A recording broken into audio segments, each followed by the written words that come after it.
শত শত বাজেট পেশ করা হয়েছে, জাস্ট তার একটা সামারি হিসেবে আপনাদের সামনে তুলে ধরছি। 2025-26 সালের ফিসকাল রেট 4.4% ছিল, আর 2026-27 সালে আশা করা হচ্ছে ফিসকাল ডেফিসিট 4.3%-এ নামিয়ে আনা যাবে। এরপরেই আসি আপনাদের সবথেকে আকাঙ্ক্ষিত কোন কোন জিনিসের দাম কমলো। প্রথমে যে ফার্মা সেক্টরে একটা বড় রকমের চেঞ্জেস আসতে চলেছে।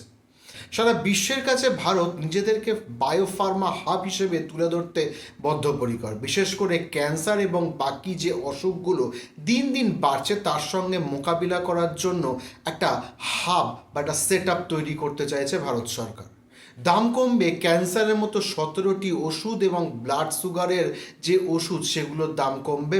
কেন না, এর ওপর ইম্পোর্ট ডিউটি কমানো হচ্ছে। এছাড়া আর কোথা দাম কমলো? Lithium battery, mobile phone, micro oven এবং সোলার প্যানেল এবং তার সঙ্গে মোবাইল ফোনেরও। সরকার রেয়ার আর্থ মিনারেল নিয়ে খুব চিন্তিত। অন্ধ্রপ্রদেশ, উড়িষ্যা, তামিলনাড়ু ও ছত্তিশগড় নিয়ে একটা রেয়ার আর্থ মিনারেল করিডোর হিসেবে তৈরি করার চেষ্টা করছে।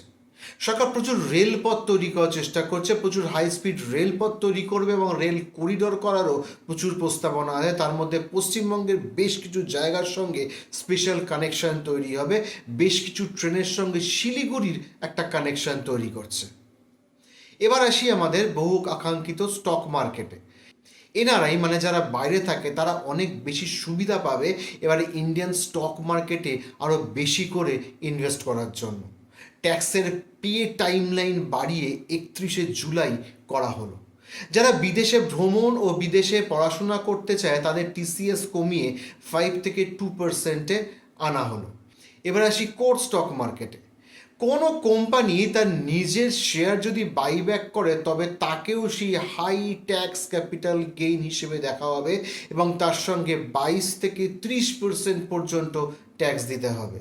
আর সব থেকে মারাত্মক জিনিস আসছে ফিউচার ট্রেডিংয়ে এসটিটি বাড়িয়ে 0.02 থেকে 0.05% করা হলো, প্রায় 150% গেইন দেওয়া হলো।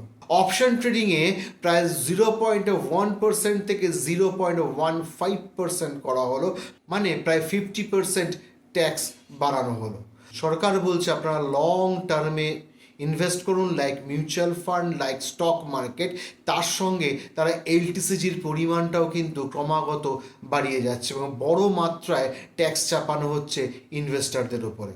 সরকার কখনোই এই দুমুখী নীতি চালাতে পারে না। আর কি চান বাজেট থেকে? বাজেটে কি আনলে আরও বেটার হতো?